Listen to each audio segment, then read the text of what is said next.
Good evening, everyone. Hello and welcome back to Full House Sports here. Myself, Charlie, for episode 2 of Calcio Corner, where I talk all things Italian football and more specifically Serie A.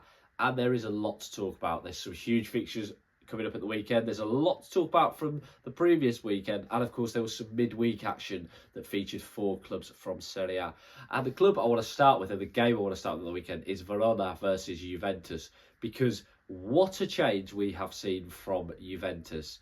The Juventus we remember probably from a few years ago was under Allegri and Conte and built on defensive solidity with the BBC at the back and Buffon in goal and Marchisio and Vidal in midfield.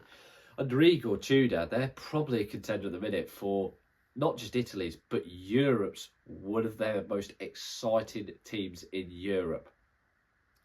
In the week, they drew 4-4 with Borussia Dortmund in a game that was just crazy. The first half was so bad and the second half was so good. And of course, at the weekend prior, they beat Inter 4-3 in the Derby d'Italia with a game that featured so many great goals. It was a game that I said on episode 1 that I didn't know how it would go or what it would look like. It was better than what I expected. There was some goal of the season contenders in there. Both of Çalhanoğlu's goals were fantastic. Yıldız's finish is fantastic. And, of course, Adnan Adzic, his winner, was brilliant as well. Another one I think that's going under the radar is Lloyd Kelly, who seems to have found his scoring boots. His goal at the last weekend was fantastic as well, where he just hits it with the instep of his foot. Like I say, though, we're used to this sort of muddling and middling Juventus side. And I was worried for them at the start of the season. I felt like their transfer window was not the best at times. That they'd brought in Jonathan David. He was the sort of marquee signing. But I didn't really know what was going on with it. Igor Tudor, it felt like wasn't the board's first choice, but he'd been brought in because no one else really wanted the job or was pricing themselves out of the job. And he's completely shattered my expectations. I know it's early on in the season, but they look so exciting to watch. Now, I suppose the angle will be, can you win anything playing like that? And that's a very good question, a question that will be answered later in the season. I do still think Napoli are favourites for the Scudetto, but at the moment, you would love to be a Juventus fan, especially when you've had the years of, yes, success, but success built on the rigid defensive style of Conte and Max Allegri. Then there was sort of the experiments with Sarri and Pirlo and, of course, Thiago Motta more recently. And they didn't quite work out and it was very confused. This seems to be just the gloves are off, sort of, go out there and play with freedom. And they've got a really exciting side.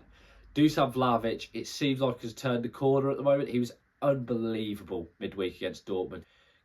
Came off the bench, set up the equalising goal, not the winning goal. Set up Lloyd Kelly's equalising goal and scored 2 goals as well that were great finishes. His first goal, I think, was a brilliant finish because he sort of makes the angle more difficult for himself. He's a player I think the Bianconeri fans have had a bit of a love-hate relationship with. It feels like he's linked with a move away every single summer, linked certainly to Premier League. I think Michael Forrest will link with him this summer. But he's been really turning the corner and consistent. And maybe the acquisition of Jonathan David has sort of made him feel a little bit less pressure, potentially. It's a huge amount of pressure to be Juventus' only striker. And he was probably feeling that. He's not that old in the context of football. But I think Juventus fans are maybe starting to realise what they've got in terms of he's a natural goal scorer. He was a fantastic player at Fiorentina and a great goal scorer. And I think he probably felt that pressure coming to Juventus. And maybe the acquisition of David, alongside Yıldız on the wing, who it seems like every goal he scores at the minute is brilliant. I mean, the goal he scored against Dortmund was fantastic. The way he's wrapped his foot around it. His goal against Inter as well. He's drilled it so well. It's like a rocket in the bottom corner. He must be one of Europe's best young players. Like I say, I don't know if Juventus will win anything playing like this because they do concede a lot of goals. Like I say, 7 recently. At the Club World Cup when they played against Man City, I think they were found out as well playing this style. But it's a real shift from them. Like I say, from a side built on rigid defensive structure, they've now come and gone full circle and are playing a lovely free-flowing attacking football. I fully expect them to score some goals against Verona on Saturday evening, 5 o'clock kickoff that one. Verona at the minute are struggling. I watched their game against Cremonese, obviously because of Jamie Vardy's debut. It was drab, I think would be fair to say. They lost the week before against Lazio. And I think they're a side who maybe will be looking at the other teams around them. Obviously, Cremonese have caused a few headlines because of the acquisitions they've made in the transfer window with, of course, not just Vardy, but also Tony Sanabria, a goal scorer in Serie A. And I think Verona might be looking down the bottom of the table, and as well Sassuolo have brought in players and kept quite a strong squad. Even Pisa, who I'll talk about in a little bit. I think Verona won't be worried, but they'll certainly probably be looking and going, oh, there's not many teams down there that haven't strengthened over the summer. They might potentially be looking and thinking we need to start picking up results, but I think Saturday will be too tall an order for them because, like I say, I think Juventus, the form they're in, they are scoring goals freely. Another person, sorry, just quickly on Juventus who should be spoken about is Lloyd Kelly. The way he's turned things round was sort of laughed at when he went there. People said, how has he ended up there? It was a sign of Juventus's fall from grace that they'd signed Lloyd Kelly. Well, he scored 2 in 2 and looks a man playing with a lot of confidence at Juventus, as you would be if you were pulling on that shirt. He's been absolutely brilliant so far. Talking of Derby d'Italia and the losers of that game, Inter Milan, who lost 4-3, which leaves them 2 losses from 3. They won midweek against Ajax, which got them off the board in the Champions League. Of course, competition they were runners-up in, although they'd probably rather not be reminded of the way the final went last season. But their domestic form is wobbling and faltering. When they started the season, they won 5-0 against Torino at the start, and you thought, it's been a lovely transition over Christian Kivu. They're still going to be up there with Napoli and competing the same way they have done for the last couple of years. And then, like I say, the Udinese loss came along and the Juventus loss. I think the Juventus loss you can write off as just being in a thrilling game. It was very un-Inter-like when you look at the days of Inzaghi. Or saying that, it's very un-Juventus-like as well to play a game out and 4-3, but it seems like at the minute, whenever they come together, they're playing games like that. I think with Inter, this is probably what I'd expect of them this season. The transition to Kiev, I think I mentioned last week, is probably not going to be the smoothest. They're coming out of the Inzaghi era where it was an old, aging squad, and I think the PSG result was the sort of full stop on that era.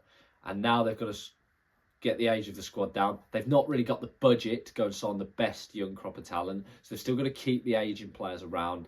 They've got Sassuolo on Sunday night at the San Siro, which isn't going to be the easiest of games. Sassuolo got their first win last weekend against Lazio. They're a team who, of course, Armand Loriente and Pinamonti is playing up front for them, and I would expect them to maybe cause Inter some problems. I say Inter won midweek against Ajax. It was fairly run-of-the-mill, I guess. Ajax have been away from the Champions League for a while. Kiev, of course, managing against his former club. Or Shivu, sorry, I should say. Managing against his former club. But they are inconsistent. And I think that's a theme at the minute with Serie A in general with the sort of top teams, bar Napoli, is the only consistency is inconsistency. You look at Inter, you look at Roma, you look at Lazio. All those clubs are really sort of 1 week looking like they could be title contenders, the next week dropping off. We saw Roma last weekend lose 1-0 to Torino in a game I said on episode 1, I thought that they would destroy Torino. I thought they'd smash them, and they didn't, obviously. Lazio last week losing to Sassuolo to get their first win, the week before they'd beat Verona 3-0. So you thought, well, they're sort of back. And into another one in this boat where I think they're transitioning. They're trying to get out of the Inzaghi way. They're coming into the Christian Chivu way, sorry. It's not a smooth sort of road. But I do expect them to win at the weekend. I think if they don't win, serious alarm bells will be ringing amongst the sort of hierarchy at San Siro, because they cannot be 3 losses from 4. They simply can't, and they can't afford to lose any more ground on Napoli, because yes, it's great winning in Europe, but I think if we're realistic, they're not going to win the Champions League Inter Milan. That's just a fact. I don't think they're strong enough to win the Champions League. I might be made to eat my words, but I don't think they are. I think their priority will be Serie A and getting in the top 4, getting back in Europe to allow the money for the rebuild to continue. Like I said, they were unlucky last weekend, and I think to count that loss against Shiva would be a mistake. But I did think as well, noting in that game, talking of the aging side, I thought Jan Sommer looked poor. I certainly think he should have done better with Adzic's win. I know that sounds harsh, but there was a couple of the goals I thought he maybe should have done better with. Yildiz I know I said it was hit like a rocket, but I thought maybe that was another one that he could have maybe got down to quicker. And again, I just think it shows the way this Inter is getting older and is aging, and he's not maybe able to perform the miracles it has done under Inzaghi. Like I say, I fully expect them to win at the weekend, but I think watch this space with Inter. I think it could be a rocky ride. Talking of Sassuolo, they beat Lazio last weekend, and Lazio are who I'm going to talk about next because it is Derby della Capitale. One thing I love about Serie A is it feels like every week there is a big game. Last week it was Derby d'Italia. You also had AC Milan versus Bologna, which took place this week. Sunday morning, 11:30 a.m. is Lazio versus Roma. And two sides who, like I say, their only consistency at the moment is inconsistency. Lazio and Roma, I feel like at the minute, are again another two clubs still trying to find an identity. Lazio brought back in Maurizio Sarri in the summer in a move that I think raised a few eyebrows. People saying, well, it wasn't exactly brilliant the first time around. Let's see how it goes the second. They, of course, sacked Marco Baroni. They brought in Sarri and brought him back in, it should be said. And they've not exactly been impressive to start the season off. They lost to Como on the opening weekend. They've then beat Verona 3-0, who's a side who, like I say, I think could struggle. And then last weekend they lost to Sassuolo. Derby della Capitale is massive. Neither side can afford to have a humiliation in that, I don't think, and neither manager can either. I think it'll be a thrilling game. Sarri and Gasperini have been at the forefront of this sort of evolution of Italian tactics where they've moved away from the days of Catenaccio and defensive football and more into this front foot pressing style. Gasperini, of course, doing it at Atalanta. Sarri originally going out and doing it at Napoli and then going to Juventus and other clubs as well. But he actually started out at Empoli, I should say.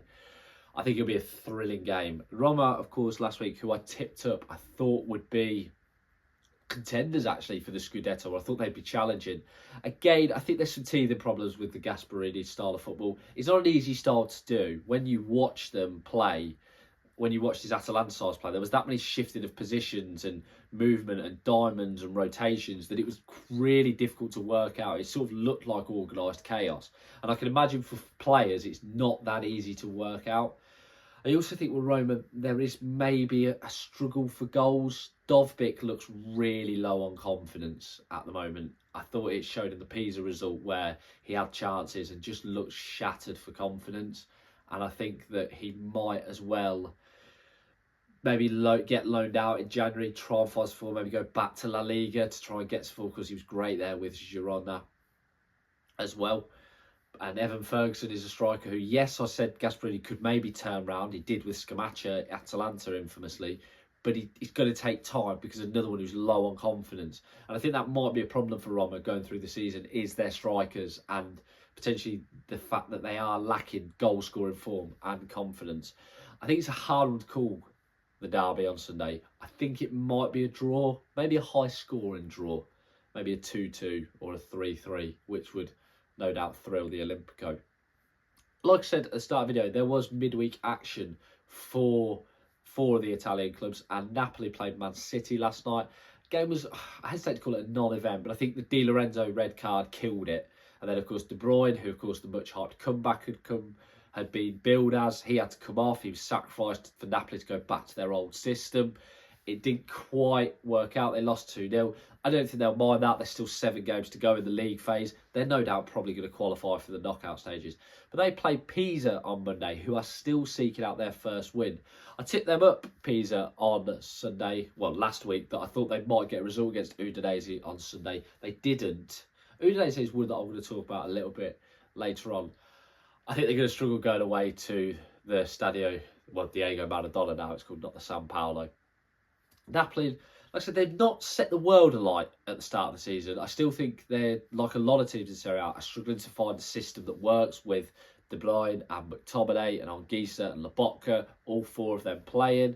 Of course, Højlund scored last weekend, which they'll think was promising, on loan from Man United, which was quite surprising the way he has hit the ground running with them.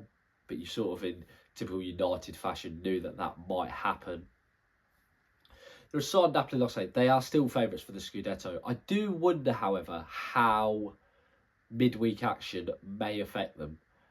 they've not got the super squads of the other top European sides, the PSGs, the Barcelona. Well, I say Barcelona, it's not really the Real Madrids, the Man Cities, the Liverpools of this world. I hate, by the way, when people do that when they use plurals of teams, and I've just done that, so forgive me now. But they've not got the super squads. I don't think any Italian club has. There's just not the money there to do that.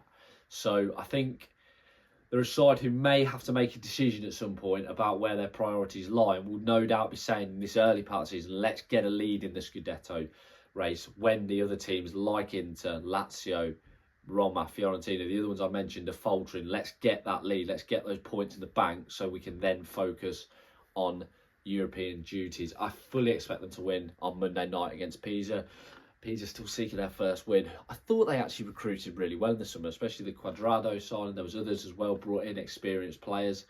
But they've got to start winning games. They can't afford to give the teams around them too big a head start, because if so, they might struggle to claw it back. I know it's happened before in Serie A, teams have clawed it back. Got to really start turning things around. Monday night probably isn't the ideal place to start.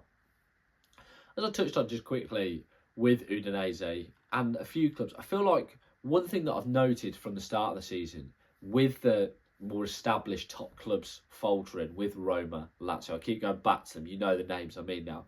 I do think there's a real opportunity for some of the lesser established sides, or the lesser spotted in Europe sides, the Udinese, Como are another side, Bologna, who I know have become more European regulars in recent seasons. But I do think there's an opportunity for one of them, or two of them maybe, to get in Europe this season. Como are a side who are brilliant to watch. I think Cesc Fabregas is being touted around Europe as one of the top managers for the future. And I do think that they are one, like I say, alongside Udinese, who will probably be looking at it and going, we could sneak into Europe, we could get into those European places, which is something that has not been so easily done. Although, like I said, the rise of Bologna will no doubt be inspiration for it. But there is such an established hierarchy in Italian football that I think it will be interesting to see. And Udinese, who have started the season in great form, they are playing host to AC Milan tomorrow night in a huge game, I think, that will tell us really where both teams are. Milan beat Bologna on Sunday night, so I was trying to get my dates right there. Sunday night, Modric scored, which was fantastic to see. I think it really felt like a huge moment for him to get his AC Milan career off the ground. And like I say, Udinese have started the season in really strong form. The form of Keenan Davis has been something to behold. He's a player who, as a Forest fan, I watched a lot of when he was at Forest. He was a real big, typical hold-up man, a real typical championship striker. And it's good to see him getting some joy out in Italy when he's playing up front, bringing other players into the game. Milan, is it clicking under Allegri yet? I suppose Saturday will tell us. It's another test. Udinese, like I say, in good form. The win over Bologna will have felt massive for them, because they were the sort of teams and the sort of games that they were struggling in last season. But it feels like they could potentially be turning a corner under Allegri. I think Saturday will tell us a lot about that and where things are going. Another team that I think we need to talk about quickly, well, two teams actually, is Atalanta, who were destroyed midweek by PSG. It's a shame to see really with Atalanta. I think maybe the end of the Gasperini era has sort of put a dampener on the way things are. They're a club who, I love the way they do things, signing young players, signing outcasts of teams as well, bringing them up, raising their profile or rebuilding careers. They've done the same way in which, you know, the Red Bull clubs have done, and Monaco did, and Dortmund have done, and other sides around Europe. I think the problem was that when Gasperini left and they brought in Juric, he wasn't maybe the appealing appointment that they needed to get those players still coming to them. And so they'll soundly beaten by PSG, who are a very good side and no doubt favourites to retain the Champions League. But it was quite a sombre and sober sort of night, I thought, that showed maybe that they are on the decline. Juric has got to start picking up points with Atalanta. They are another team who cannot afford to give loads of ground to other teams. And again, just further supports my theory that they're another team who have been getting in those European places for quite a few seasons now. If they slip off, it will give an opportunity to another side like an Udinese or a Como to go up. And Cremonese, well, it didn't quite deliver. Vardy came on on Monday night, but it was a damp game. It was a drab affair. They are still undefeated in Serie A, which is something that is probably not what their fans were expecting. If Vardy starts at the weekend, it will be very interesting to see. Like I said, they've also got Tony Sanabria. They've got a really strong squad in general. Franco Vasquez as well is there, who's another established Serie A name. So it will be interesting to see what they do with Vardy, if they just go with him now and throw him in. They play Parma at the weekend. Vardy, of course, he'll be hoping to start the game. They'll probably be looking at that one and thinking that's an opportunity for them to get 3 points. Parma, of course, are a side who as well will probably be looking at more survival than anything else. And they probably will see that. I know it's a cliche to use this early in the season, but they will maybe be looking at that one as a 6-pointer. And lastly, a game that I think will be a joy to watch is Fiorentina versus Como. Like I say, Como, who played Genoa on Monday night, that went down to 10 men. They're a side who I still think will potentially get in Europe this season. They're a side that are building something special. They're obviously a very appealing side to play for as well because of their location. Fiorentina under Pioli. Pioli knows his way around Serie A by now. I think it will be a great game to watch. Moise Kean, who has just got himself on the FIFA 26 soundtrack. Fiorentina as well, another one, inconsistent. Isn't everyone in Serie A? That's the theme of the week, inconsistency. So I'm sure a lot more will be known after game week 4. There is Coppa Italia next week as well, second round, so a few sides will be taking part in that. That will tell us as well. There's always maybe a shock in there as well. Thank you very much for watching. As always, guys, this has been Calcio Corner. Charlie, if you like the content of the channel, please give us a like and please check out some more to subscribe. I've got content on a range of things. Thank you very much for watching as always, and have a great evening. Bye-bye.